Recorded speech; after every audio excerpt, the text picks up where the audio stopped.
Good afternoon. This is Veterans Talk. It ain't nothing but a thing, but it's a thing we want you tuned into every Saturday afternoon. I'm Elsa McGee, your host, and we are here today doing it like we started doing it. You know, we're trying to make sense out of a senseless situation called the plight of veterans in the USA and the USA with the plight of veterans. Today, we want to really talk about the plight of veterans because, you know, we veterans, and I'm calling out veterans all over the country right now, especially over the state of Georgia, where there are over 700,000 veterans in the state of Georgia, over 700,000. We can have changes in state government, county government, and federal government anytime we go vote with sense. Now, we know as veterans what the government is supposed to be doing. It's supposed to be taking care of the people, period. All of the people. You know, what we have gotten in recent years is government by base. You know, somebody come talk about their base in government. After the election, whoever is elected is supposed to represent all of the people equally. That's the pledge of allegiance to the flag. If you ain't gonna keep your word, don't make it. That's where we need to call. We need to be able to call. Look how you. I'm on the air, bro.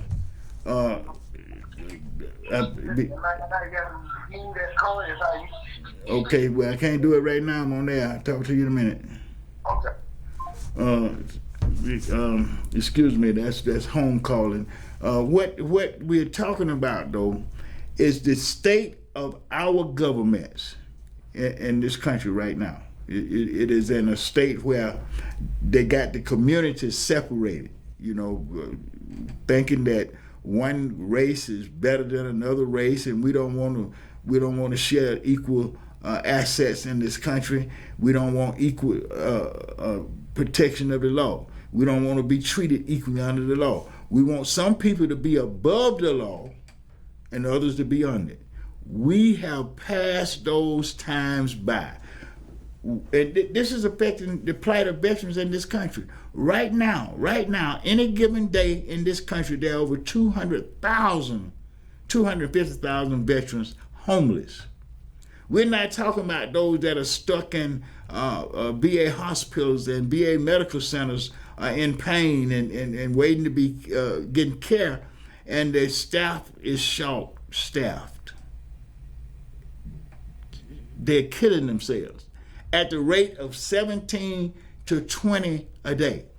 That's a crisis situation for the plight of veterans.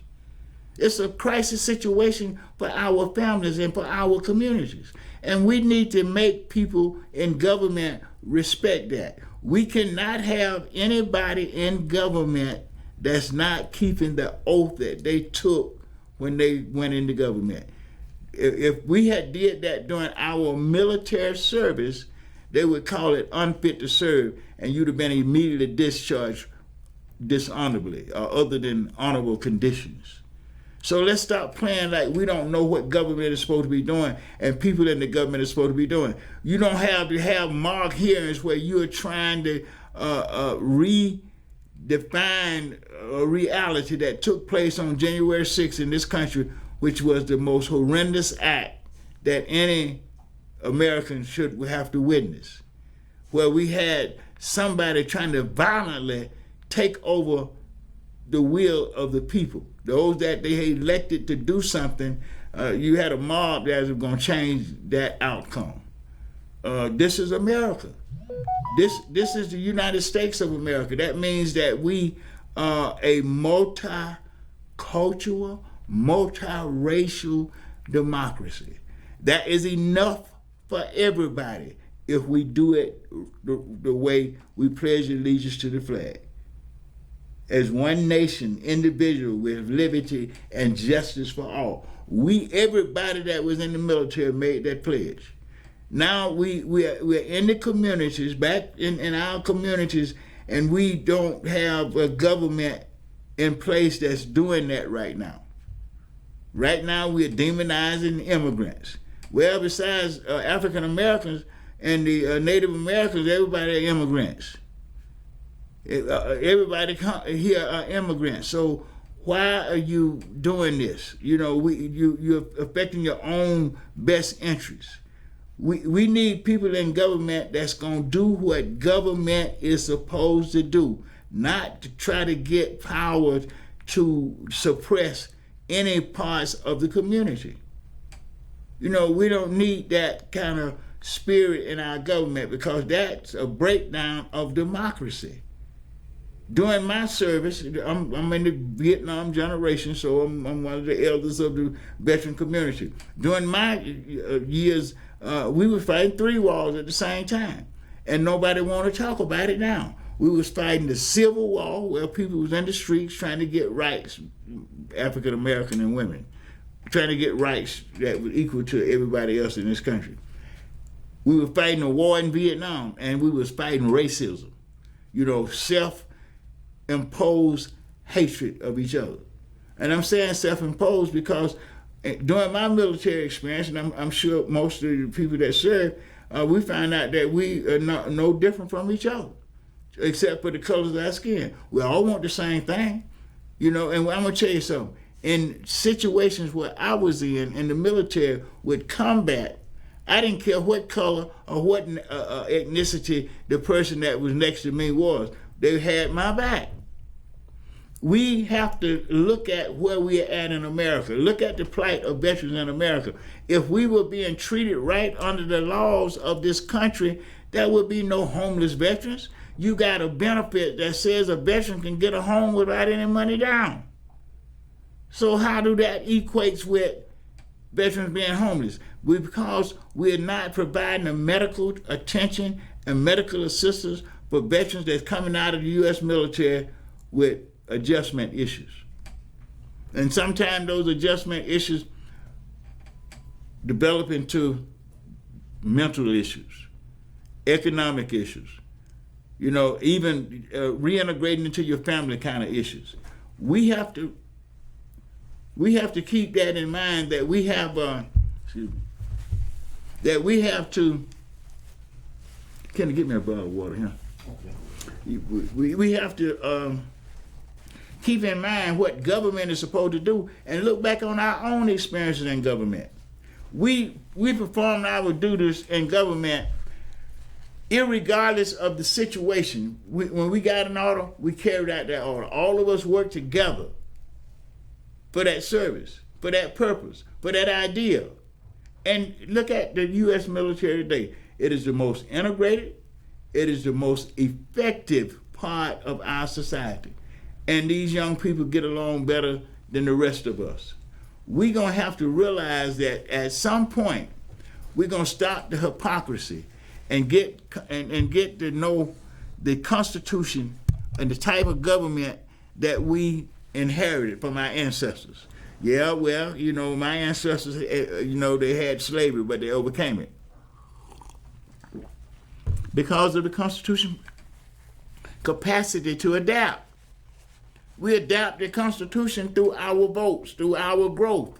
We have grown a lot since America was invaded. And I'm saying it where it is, wasn't discovered. Native Americans were here, so you couldn't discover it. You had to invade it. And we know that it was a bloody, long invasion. But still, it is what it is. That's the history of our country. If we try to bury that history, we're going to wind up repeating it. So we're not going to bury any history of any group in America. We got to stamp out the hate, though. We got to learn to respect each other's differences and understand that we can all get along. We're all in this together. We got a lot of problems in our communities today that we can solve if we came together in the community. Gun violence, that's a big issue in America. It's a big issue in America. And we got to come together in the community and decide, especially veterans, do we want war weapons in our communities? Period. Our children, that's the major cause of death among our children. Anyway, we got to actually talk about the children of our future. They're not going to have a future unless we act as adults and stop being afraid of each other. Stop demonizing each other to the point that everybody got to have a gun. You feel like you got to be packing to go to the store. and you go to the store and have a minor incident and you got a gunfight. We need to rethink the way we treat each other. I'm not just talking about through racial groups. I'm talking about within the community, within the neighborhoods. You know, we got to stop letting lack overpower our capacity to get along. Yeah, lack is a problem. We got people that lack stuff, and they feel like they can take it from their neighbor. Well, that's the easy part. The wrong part is that you don't have a neighbor long. You don't have a neighbor that can care about you because they're afraid of you. They're afraid if they leave home, you're gonna take their stuff. You're gonna invade their privacy. You're gonna overwhelm their. And so we don't need to do all that. There's enough for everybody. What we need to do is learn that and stop being selfish and greedy, building up treasures that we can't take with us. We're going to have to do some things in America that's what we're supposed to be doing anyway, according to the Constitution. You know, all these state governments are right now pushing people's rights away from them just because they got the power to do so. I'm anti-abortion. I'm going to just tell everybody that right now. But I don't think it's my place to tell a woman what to do with her body. I just don't think that's the government's place either. You know, I think the government need to stay out of that. That's between the woman and her faith, her God. And I think that the God that I worship, he'll deal with that. He's the judge. He's the he's the reckoner. Man cannot legislate morality because some of those people that's legislating it, they got bigger problems than the one they legislating it for. Look at the Congress of these United States right now and see what these people are saying and see what these people are doing. They're not even trying to work together for the betterment of the people. They up there warring against the laws that's already been established for over 240 years. They saying that's all wrong. That we can't trust each other well enough to have a fair election. You know, that we done set up police forces, the FBI that we can't trust because they doing what we don't like them to do. If it's my case, yeah, I probably would say the same thing. But we got laws that we need to follow in spite of what we feel. You know, innocent until proven guilty. But if you are charged, you need to face the same judicial system that everybody else faces. So we're going to have to get down to where we're at with the plight of veterans. Why is the plight of veterans so difficult to handle? Why is it 17 to 22 veterans committing suicide every day and it's not viewed as a national crisis? You know why? Only 1%, less than 1% of the population ever served in the U.S. military. Less than 1%. So we are that small minority of individuals that do the work for the whole nation. And, you know, because they ain't put no sweat and no tears in it sometimes, they don't value it. They just don't have the same value of a veteran and his family of military service. Our family know when we are in the military, we are 24/7 under the orders of the U.S. military. We do what they say do, when they say do it, how they say do it. And then you might come back home with benefits. But now the benefit system is so overwhelmed and underdeveloped until you got homeless veterans in a system that say a veteran, once he finishes a good tour of military service, he can get a home without any down payment. How do those two match? You got over 250,000 veterans homeless in this country. And then you got some people got homeless in 5 or 6 states. We have to look at our values. We're going to have to look at how we value those that provide the greatest service. Veterans, police officers, firemen, you know, nurses, doctors in this country. Provide the first level of response to any and all of our issues on an everyday level. we need to start valuing that, because we got forces that's trying to tear it down just for the sake of tearing it down, because they're not able to have their way with it. This is Veterans Talk. It ain't nothing but a thing. Now let's slide to the side a little bit. I want to say something about the 27th of this month. Invest is having a helping veterans event down at the library on Metropolitan Library at 2313 Metropolitan Parkway. This is an organization that's out in the community trying to work with the problems that we have in the community, not just for homeless veterans, but for homeless people, period. This is an issue in our community. We need to address these issues as a community. That's what this event is all about, is to get the community to come out and share your feelings, share your resources, and share your energies, and let's address the problems in our community as a community. And I guarantee you, we will, outdo the problems. We will outdo the problems because we can work it as a community.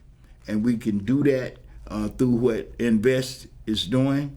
And what we'll be doing too, this Vietnam Veterans of America, Sons of Atlanta, is going to have their first town hall meeting at Club E on the 10th of July. This town hall meeting will be in response to, hopefully, Tuesday, the City of Atlanta will have voted to fund the project, which we've been trying to get them to do since 2015. If that's the case, and we believe it to be so, then we want all these cities that had sons and that's going to be honored in this memorial in Piedmont Park to come together.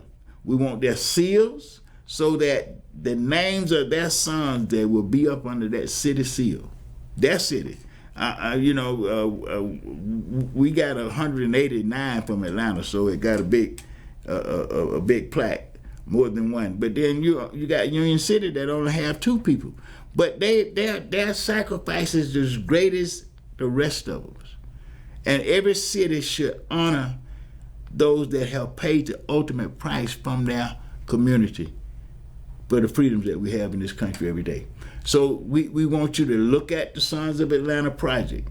Go through it right now, sonsofAtlanta.org. Just look at where we've come from and what we'll be doing Tuesday when we go downtown to speak in support of full funding for this project.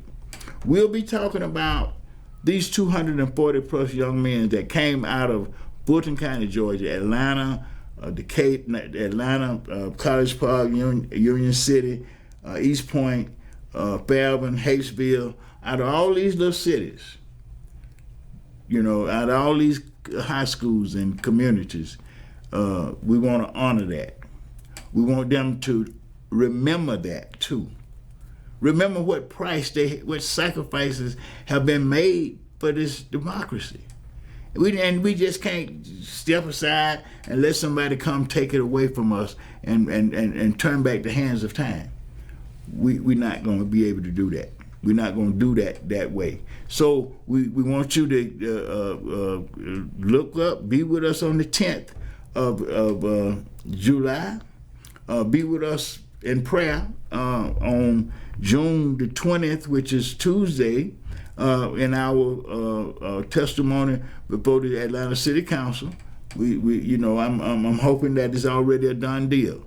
We just going down there to show up the support that we have for this project, for this idea.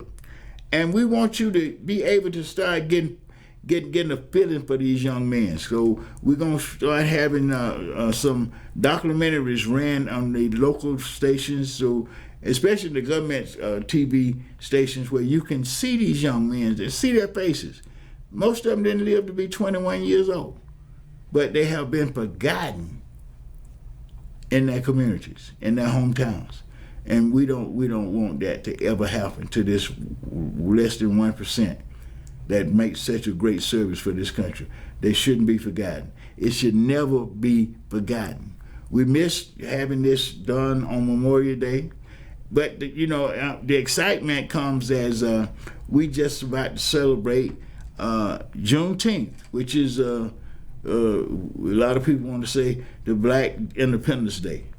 And then we got 4th of July coming up, where this is America's Independence Day. So this project is talking about all of this stuff, what it took to get where we are in this country today. It took a powerful military. Right now we have the most powerful military on planet Earth. Most battle-ready, most equipped military anywhere on planet Earth. But what is going on? We are about to be destroyed from within. We got the inner issues that we got to work out. And we veterans need to step up and step out, call out your community, call out your family, call out your loved ones to help us make sure we're getting people in government that's going to keep their oath once they're in government. They pledge allegiance to the democracy, to the frame of government that we have. You don't get in there with that pledge and then try to do something else. That's sabotage.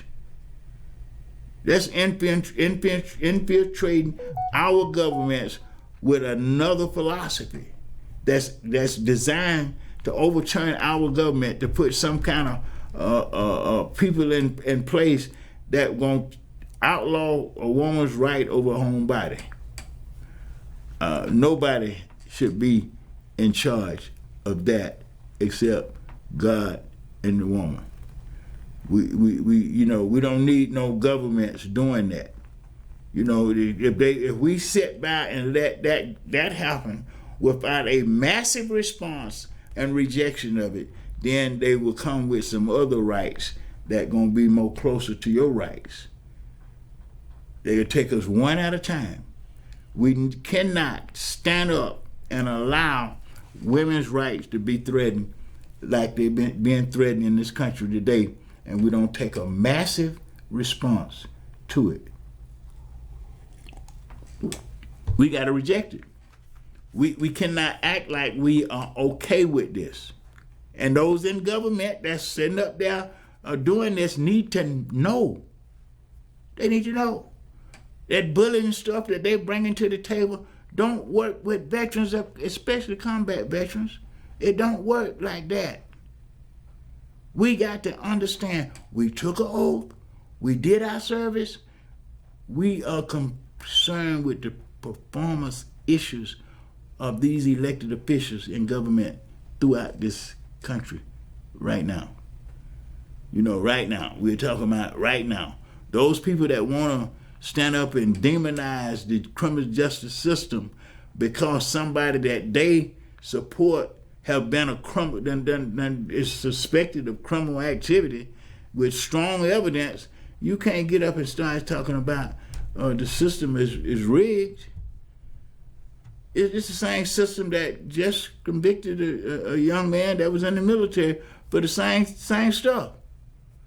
They didn't even let him have a bond. He was young and crazy and did some of the same stuff that number 45 is done, but not as grievous. We can't support that. That's the tearing down of what these young people died for. 58,000 of my peers died in Vietnam, in the jungles of Vietnam, and in the military all across this country, trying to defend this democracy, trying to make this nation what it is today, give it the freedom to make it do what it's doing today. With all of this freedom, people just want to be here. Don't blame them. I've been to a few places. I want to be here too. But I don't want this stuff in government that we have outgrown to be brought back in through some kind of manipulation of powers when they're in government. If you're going to change the laws now to fit you, the same thing you were hollering about some other people you doing. Now the law don't matter. You shouldn't be charged. You had a right to do what you do. but you still wanted other people to go to jail for the same thing. Hypocrisy shouldn't be something we tolerate. It was not tolerated in the military. You had an order, you didn't take that order out and do it, you got charged for it. Sometimes you got dismissed from the military as being unfit to serve. And rightfully so. If you're not going to do what you're supposed to do in government, and this is our government, we the people, we got to understand, yeah, we got a lot of people playing that against us. And it hadn't been an easy ride. This development has cost a lot to everybody. And everybody is still with it. We got to get together. We got to build a nation on laws that we respect. You know, it can only exist if we respect it. You know, I mean, it's been times in the law in this country, and we've seen it, where it was directed against one group of people because it was a law. They was under law property. And it took a mentality to do that, and that mentality has been hard to unravel. That's why they don't feel like you should be in any kind of equal place with them, in any kind of equal space with them. But that's their problem. They're not going to take over our government to impose that kind of stuff on anybody anymore. That's not going to happen. We're not turning around and going back there for their satisfaction. And it's not something, I'm just saying, I talked to we had a meeting with the task force. You know, we had one of the veterans on there say, if they going to do that, they ready to suit back up and fight another war. That's what kind of feelings you invoke in people when you start trying to take their rights away from them. Especially when they know their rights that they have earned and that they have served for. And they're not being, they're being prevented. You got people that want to take the law to do what they want to do, so they don't want to give you equal treatment under the law. They don't have any space where they want to respect you as having a part in that space. You know, so they want to rewrite history again. You know, now they want to write history to make them feel good, make them what you had. If you got a bad feeling, you should deal with the bad feeling, not try to rewrite, get somebody to rewrite the government, the schooling system, so that you don't hear it. That's not going to make it go away. Realities are not designed by your decisions. Reality is designed by the facts of life. And we need to get with that reality. We're all in this together. It's enough for everybody. It is absolutely, in this country, it is enough for everybody to live a good life. You know, without crime and violence in the community. It can be peace. But it got to be a peace that we want together, that we're willing to stand up together. And the problem today is we have elected people in our governments that want to do something else with the governments we elected them to operate. They want to tell the people what to do, not the people tell them what to do. We, the people. The vote. You know, don't play with the vote. Leave the vote free. Let people vote their conscience. Let them vote what they want to vote, and let the majority rule. But they need to be, if they're going to run for office in this government, they got to be loyal to this government, not coming in to change the government to something that they want that's not the democracy that we have served for in the U.S. military, that we served under in the U.S. military. Let me just salute all these young people that just went into the military from our community this year. And I want to salute my grandson, Freeman, and his generation. He's been in there about 6 years now, in the U.S. military, doing a great job, doing a great service, a noble service, one that we're going to have generation after generation to do. And we should not dishonor that with some kind of coup attempt. with a party that have been infiltrated and taken over by anti-democracy forces. I say that again, anti-democracy forces. And they're well funded. So that means that they have aligned themselves with anti-democracy forces around the world. They are not alone. That's why you see all this money being poured into their hands. But money don't make man. Man make money. And one thing about it, we shouldn't let money control us like this, what they are trying to do. And what they've been doing, they have actually infiltrated the government with anti-democratic forces. So it's time for us to stand up to our pledge of allegiance to the flag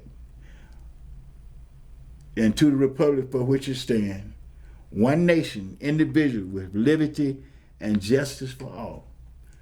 Every veteran made that pledge. Everybody that serve in government in the United States make that pledge. Now, why do we have all this discrepancy in our government now? Because we have allowed some people to go in with a lie. They didn't have any intention of following the government. There was intention to change the government. And they think enough of them get in the government, we'll let them change it. Well, that's to their prayer. They're thinking to their prayer because we stood up for this government in peacetime and in war times. Veterans have given too much. Our families have given too much. Our communities have given too much to get away from it now when it's all good, when things are looking good, things are looking up, when the people in this country are finally learning in large scales how to get along. You know, in most cities and most, even though you got these problems in law enforcement in some areas of the country, where they have been infiltrated by haters. You know, people that want power over people because of their color. They want a gun, so they want a license to kill, and we got to accept that, and we got to rid our police of that stuff.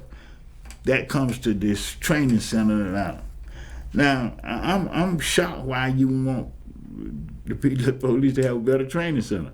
Look like that should be some everybody in the community should be uplifting right now and making sure that training equip them to do a better service, you know, without the stuff that we know that's been there in policing.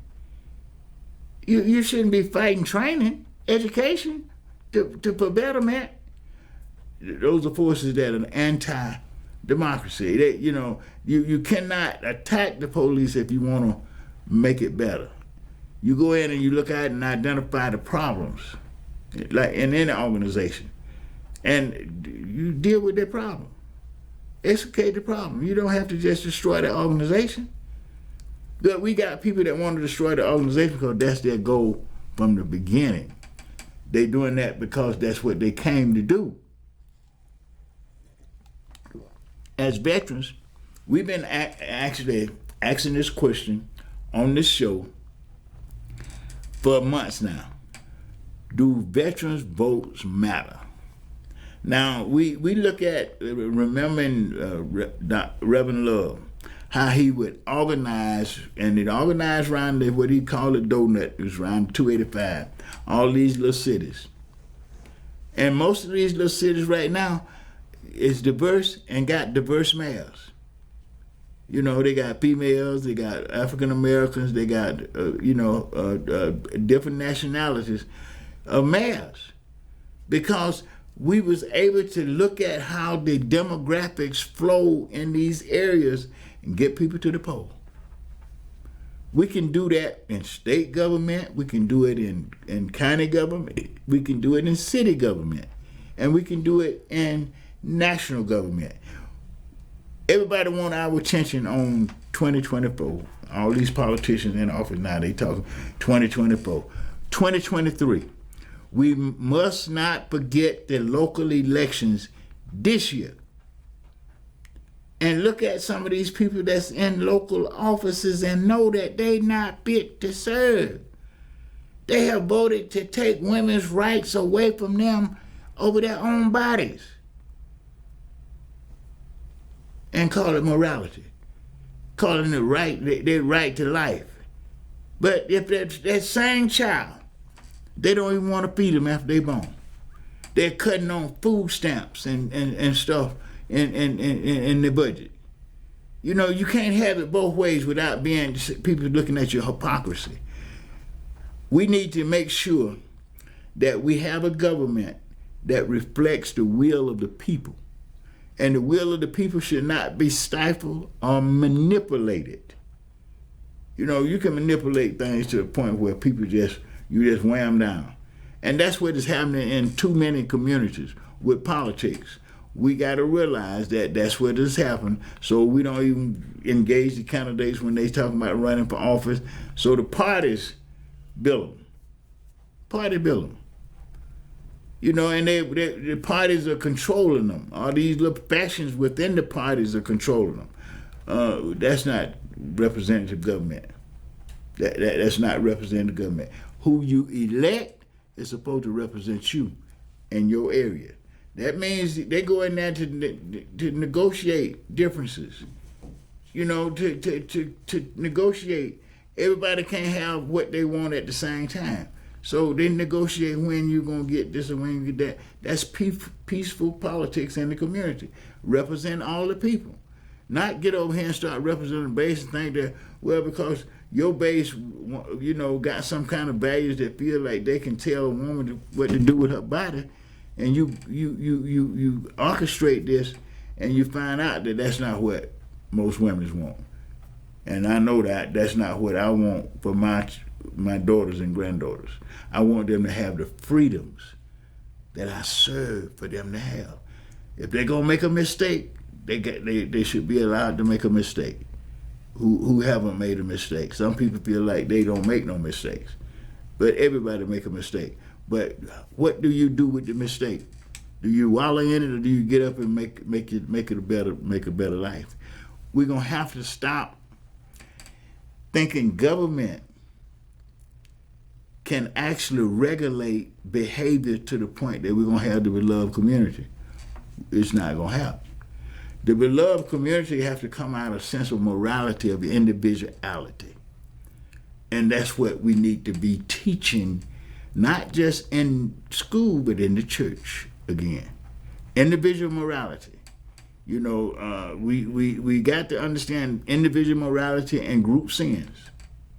These are things that we're going to have to operate with, because sometimes we get caught up in a group and doing stuff with the group that morally is not right.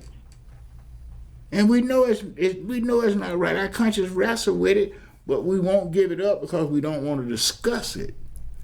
We have to be open to each other's differences without feeling offended. You know, we sometimes we have to change people's perception of us by letting them really get to know us. And that's what my military service gave me, an opportunity to know somebody else other than myself. And I could appreciate the differences. Some of them are physical, some of them are mental, some of them are spiritual, some of them are just differences. But I realized that I had more in common with people than I had in differences. So it gave me a sense of being more tolerant with people that are different from me. You know, I can't have my way all the time in any space. And I got to be willing to share the highway. You know, you got people run over you in the highway nowadays because they don't really have no respect for driving laws. They just woo woo woo until they hit you. And then they want to change the scenario. They want to make a false report. But forensic keep them messed up. That's the way life is. We're going to have to look at the plight of veterans in this country as a signal of how the country is dealing with the rest of its population. All these major cities, now this is something that we need to look at. All the major cities got major homeless problems. All of them. We need to look at that situation and say why. because of the lack of distribution of wealth coming out of the tax base, coming back to, listen, we all pay taxes. Every day in every store we go in, you paying taxes. That tax money go into government every day. Trillions of dollars are generated in this country every year in tax money. And then we get a bunch of people sit there and they spend it the way they see fit, and we give them that authority with our vote. Because if we don't say anything about how they regulating their spending, then they get it to the point that they become big shots of how to spend the tax dollar, which it should be something that the people dictate through voicing their issues to the community. We just got too much school issues. School, let's go to school. Not to have better pay for teachers. We're not attracting the best and the brightest to do the work. The economy, the income inequity in different industries in this country is being shown up in poor communities. And you're not going to get that change until you overcome that income equity and that income opportunity. We got people that got businesses, nonprofits, a lot of nonprofits, and we watch them in our community go out every day to try to do work, like we're talking about invest. You go out every day trying to feed, trying to find housing, in a situation where it's high dollar. Rent is high dollar now. Look like so that has something to do with homelessness because the rent is higher than the income. People working 40 hours a week, and when they get paid, they can't afford to pay rent due and travel back and forth to work. Just the cost of living is beyond too many people in our community that's working. That's going out every day on a job, working, or going out every day doing their business. And they working from sun up to sundown, and they still not getting out of this economic disparity that don't allow them to grow generational wealth. They don't have anything to leave their children because it's consumed raising the children. It's consumed raising a family. You ain't got nothing extra because of the income inequity. And all these things can be addressed with your vote. It's a matter of us voting. And they done got us so separated in the community, we're so afraid of each other, we can't have a decent conversation about the common issues in our community. We just can't do it. We got to do it though because it's imperative to our survival. I'm gonna put it like that. It's imperative to our survival. Not just to black people, but I'm talking about to the nation. It's imperative to the nation. Because you're going to keep locking up people because of them doing crime, but you're going to keep making lack in the community where they live. You're increasing the lack every day. Every time the prices go up, the lack go up. Because some people are not going to be able to afford the eggs that we look commonly for breakfast every day in this country. We have to look at what Dr. King was talking about with the beloved community. Each and every one of us care about each and every one of us. And the Bible says there should be no lack. When we care about each other, when we're willing to share the resources that's available in our communities, there will be no lack. But when you got lopsided income options and opportunities, the masses of people is stifled. They're kept away from the American dream of owning a home, buying a home. Not because they ain't plenty of home and plenty of spaces to get homes, but because the price of home is beyond their reach. And it's controlled by a few people. The banking system, the interest rate on a mortgage loan is so heavy. It takes you 30 years to pay for something that you could normally pay back in 10 years. We have to look at how our vote has gotten us where we're at, and how our votes can get us out of the mess that we're encountering with where we're at. Because we are encountering things now that's undermining the very fiber of our society. We have allowed our governments to be taken over by people that's not there for the sake of good government. They're not there for the sake of good government.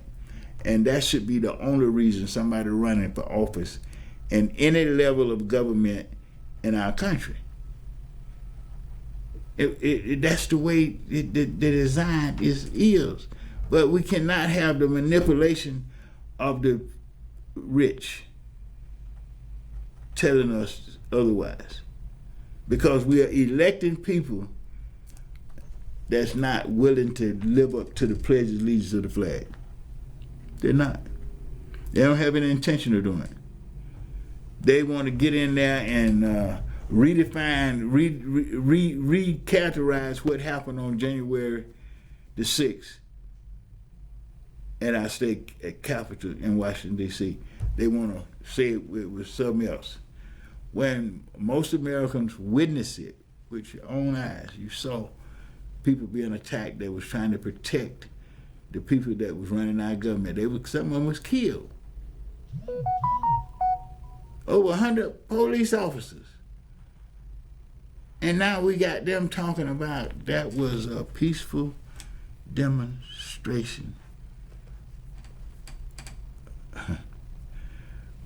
We have to get back to some foundational values.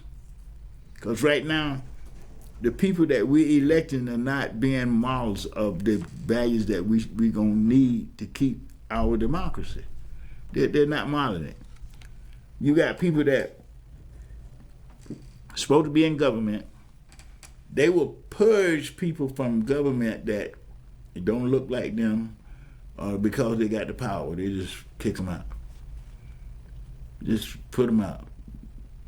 For whatever reason they feel like they should put them out. They just put them out. And the people turn right around and re-elect them, but they ain't got no remorse. They're ready to put them out again. We have to address these issues with all sincerity as a part of the plight of veterans in this country. And we cannot let anybody underestimate. Over 250,000 veterans in this country are homeless at any given night. That's coming from the experts. 17 to 22 are committing suicide every day. Those are 17 to 22 families. And we hardly hear a whimper about it. Because we are that small minority that have given the most and been treated the worst. And we got people in the government ready to cut that. I mean, that what the little that you got, or that you get, they're willing to push you back into a poverty situation that's unlike anything you saw in foreign nations. Homelessness, veterans, homeless in the USA. Veterans with mental problems or with social problems that's so horrendous, they're killing themselves at the rate of 17 to 22 a day. And all we can get is from the governments is studies. They allocate money to go do a study. The house is on fire. You studied after you put the house out, the fire out. We need to empower families. All of these people that killing themselves, they got families. They come back out of the military into families. We need to empower those families to deal with that returnee. They need help dealing with their loved ones coming out of the military with horrendous mental adjustment issues. Horrendous. You know, when a person go to the VA and kill himself. Because the VA is not equipped to help them alone. We need to empower these families and use every resource in the community. This is a crisis. The plight of veteran is a crisis.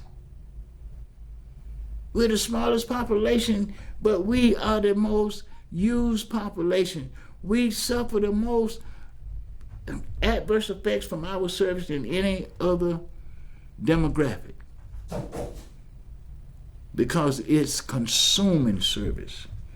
It's government service to the highest possible degree. You pledge allegiance to the flag, and you go off into battlefields on foreign lands that you've never been at and you've never seen before, to fight and to die. He's being exposed to all kind of chemicals and diseases that, you know, they don't even want to recognize that it happened in service, but it happened in service. You know, so the plight of veterans is a crisis in the country. And we need to understand that that's impacting these young people that's going into the military every year when we have graduations from high school and college. Every year. Every year we have thousands of young people all across this country going into the military. Not as many as we need, because the military is actually short-handed, so they got these people doing so many deployments, you don't even know when they're going to be home or away from home. They got so many hazardous duties that a Secret Service kind of mission that some people don't care if they expose them. They don't care if they endanger their work, because they feel like they got a right to be over the law, you know, over control of the government. They want government to control the masses of people, but they're not going to be respecting the controls of government. We need a better political body today. We need a better response from veterans in the community, from churches in the community, from schools in the community, coming together. In spite of all this politics that's trying to separate us, trying to keep us from coming together, working on our common problems in the community, we cannot allow that to keep going on. Because we got the capacity to address the problems in spite of government. We just got to get some of the people out of government that's blocking us from using our government resources to really address the problems. You know, we getting millions of dollars thrown at homelessness in this country every budget year. Millions. To go to homeless, but they got more buildings in this city right now vacant than they got homeless people. So why are the people in the streets? It would make good sense, cheaper for everybody in operation. It would lower the light crimes that homeless people do every day to survive. Little petty crimes. You know, put them in these buildings, these warehouses. You know, give them the psychological help that they need, and put them back into a normalcy in the community. A normal use, a normal volunteering, a normal functioning. You know, it's enough for everybody. We cannot allow this to keep happening where we're looking at veterans committing suicide every day. And it don't even hit the news no more. It ain't even newsworthy to some places. So we're gonna start doing it. We're gonna start having our own news release about the suicides, about the mistreatment of veterans, so you'll get to see it. You know, like you got to see that veteran man beat down that folk McPherson when he went out there for care. You know, it's not the only place it's happening. They're just able to keep it out of the news, because the news media, traditional news media, don't care. And until it's something that's going to jock them some ratings, they don't want to expose it. They don't care. We got to care. Veterans has to care. Veteran families have to care. We have to come together. It got to be us. We the people. And we got to hold each other accountable for our words. You know, we pledge allegiance. I pledge allegiance to the flag and to the republic for which it stands. One nation, individual, can't be divided, with liberty and justice for all. That was a pledge, something that we was willing to work to. Something that 58,000 of my peers died believing in. And I'm not going to look another way. I don't think veterans of any generation can look another way. We have to come together to change the plight of veterans in this country. You know, young people need to have a better sense of understanding what they go through in the military when they go through it, so they can come out and know that they can be helped, that it's not doom and gloom, so much so that they don't want to live anymore. These are young people. These are not people that have lived a whole long life. They're just coming out of the military, most of them. Okay. So we want to do this. I want you to like us on Facebook and follow us on Instagram. Look at what we're doing in the community with the Sons of Atlanta. With Veterans Talk, we want to be a voice for veterans in the community and veterans around and about the community, but it got to be veterans talking to veterans and the community. So we need you to be able to start calling in on the station to give your opinion with what we're talking about. That's 470-251-4647. You can do that every Saturday because we're going to be here till we can't be here anymore. Trying to make sense out of a sensitive situation called the plight of veterans in the USA, and the USA and the plight of veterans. I'm Elsa McGee, your host. I know Tony will be back next week. We need your prayers Tuesday.